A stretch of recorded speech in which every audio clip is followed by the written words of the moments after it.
doing? Alright, so I just want us to quickly do this to the camera people. Me, I move around, yeah? So I'll move things around as well. So just for us to get started, can you please read with me just what we're seeing here? And then we're just gonna continue from there, right? So let's go. You were destined for? You were success and endowed with pieces of greatness. You were born to win. Let's do it one more time. You were designed for accomplishment, engineered for success, and endowed with seeds of greatness. You were born to win. All right, let's give us a round of applause. So, in the year 2016, on the 16th of June, I received a phone call, or rather my sister did. And in that very morning, we were asleep, we had supper, life was normal. And then the following day of that morning, I don't think my life has ever been the same. Because I look at that story in two ways. There's a story that I look at, and I am proud of the stories or the events that happened. But there's another side of me that looks at that story and starts to think, what could have happened if that very same moment did not take place? Because it's such moments in our lives, just moments that also create the stories, that also shapes the characters and the people that we become. That each of us, on a single day, there's a narrative that we are writing. That each and every day, there's a page, there's a chapter, there's a moment that is being created. And in those times, there are fundamental questions that exist. Questions that we've already had from today. 3 questions that really stood out for me are the ones I'll share with you as I elaborate further on my topic. The first one is, who am I? A question of self-identity and a question of who we all intend to become. The second question is, why am I here? That very same question is then the same question that asks us the question that the coaches have already alluded to. What is my purpose? What is my reason for being here today? The last question is, where am I going? Those are the 3 questions that I've for long been battling with, and perhaps at times being the questions that create my moral compass. Because without those 3 questions, I do not know if on this day, in this very moment, I would be standing in front of you guys. Phone call I received was of the news that my father had passed on. It was those news where all of us, how we react to loss is by grief. We mourn, we cry. But for me, it was a bittersweet moment because it was the news of someone who had always been a story, but had never been present in my life. So then I was asking myself, what does this death mean for me? And who do I now become from this day going forward? Because that moment created either 2 personalities. The kid who was also fended for by a domestic worker, living from place to place, but also the same kid who went to school each and every day and would somehow miraculously take the stage and speak to thousands and thousands and thousands of students from then on to this moment. But what's significant is 2 things. One, I had low self-esteem, and mine was, unfortunately, as a result of my skin tone. To an extent where I thought, because of how I look, where I come from, and who I am today, I am not destined to become anything. Not to mention you come from the township, and then you say you go to school, you're doing public speaking. Chief. You speaking. I mean, we talk every day. Why do you have to do public speaking? What is the purpose of you having to do that? But in those moments where I stand before those kids, I think the analogy I would use is what happens to a packet of ice. If they stay in the deep freezer, they are strong as a rock. If you take them even for 2 minutes right outside the sun, they melt.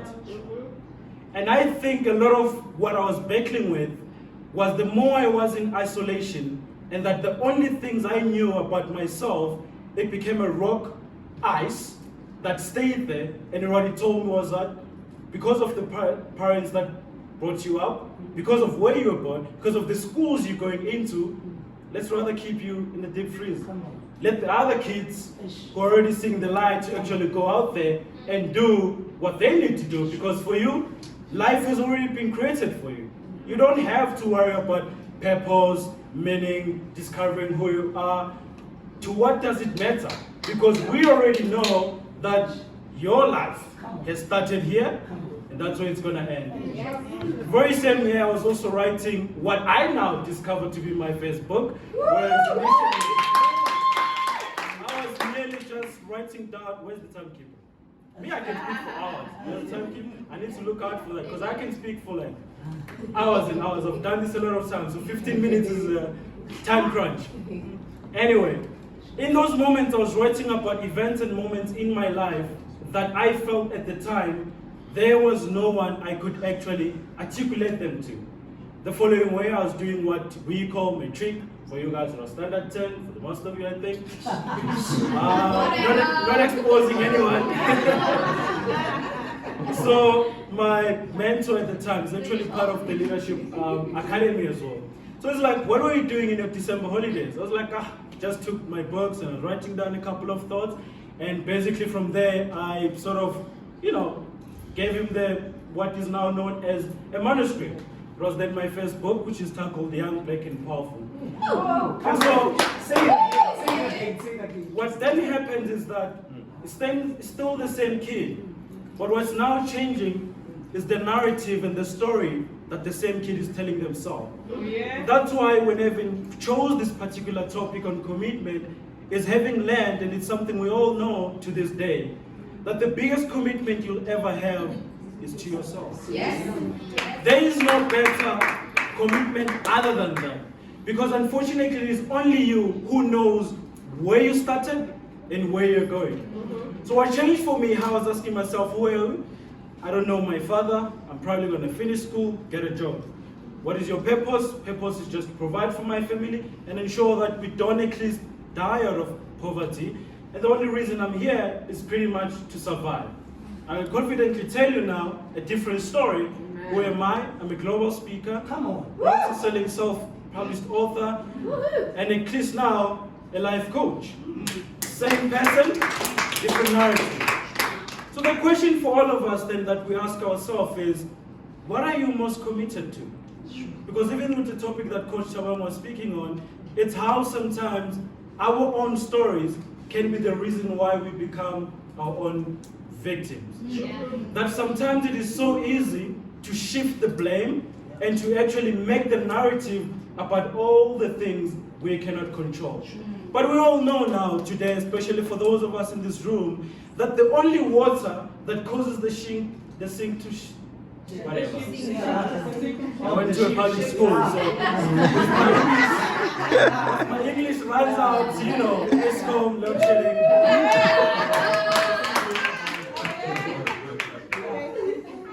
So what are we letting in our circle of influence and in our circle of control? Yes. I did not choose to be born where I was born. I did not choose the parents that I chose. I did not choose none of those environments. But I can decide from today that my biggest assignment is the one that chooses purpose, meaning, and all these other things which make life far more better than what has been presented to us. And that is also to say, the real commitment does not begin when we start going out there, proving ourselves, seeking validation. It is in those moments where our decisions, the things we choose to do and the things we choose not to do, are mostly influenced by who am I becoming, why am I here, and where am I going? Because there is no better commitment other than the one that when we choose ourselves. And we all have our own barriers that we need to overcome. We all have our own stories, our own set of impediments that have been set before us, which say, this is who you are, and this is all you can ever be. In the last 5 minutes, thank you very much, timekeeper, I want to then pose a challenge. To then say, when you walk out of here, And if we meet again the next time or the next year, whenever we're going to do something like this, what would have changed? What are the questions that would have changed? What are the conversations that you will be having with yourself? I've had the privilege now of traveling to 3 continents, speaking in all over the world, and meeting people from different outlets. But the one consistent thing I've found is that life is a story. That at the end of the day, we choose the characters that we want to play. And it was well said even by Shakespeare, that life is a stage and we're all just dancers. So who or on whose stage are you dancing on? And in that stage, if it was the last time you were dancing, who would you like to be remembered as? Every time and every moment, sometimes you stand here, you speak before people, you don't really know. And for me, one of the things that had to change from Eka Asima Peshan was every time I'd go to group of learners, it's a public school, or whatever the case might be. And I've always said these things, words of affirmation, and waking up in the morning and telling myself, this is who I want to be. Even in times where sometimes my siblings, and we now joke about this, I told them, I'll be on TV, I'll be on radio, I'll board planes, I'll travel the country. I said those things when I was 15 in an environment that did not allow it. But because I knew that I cannot change this. And now we laugh about it because all those things we were laughing about are the things that I've actually accomplished.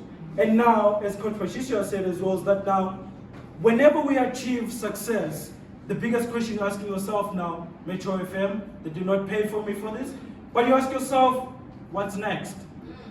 You've done all that you can now, but what is coming? And those are the words to leave with you guys, that we're all born to create, we're all engineered for success, and that the stories that we choose to tell are the ones that most defines us and not the ones that were given to us. Thank you very much.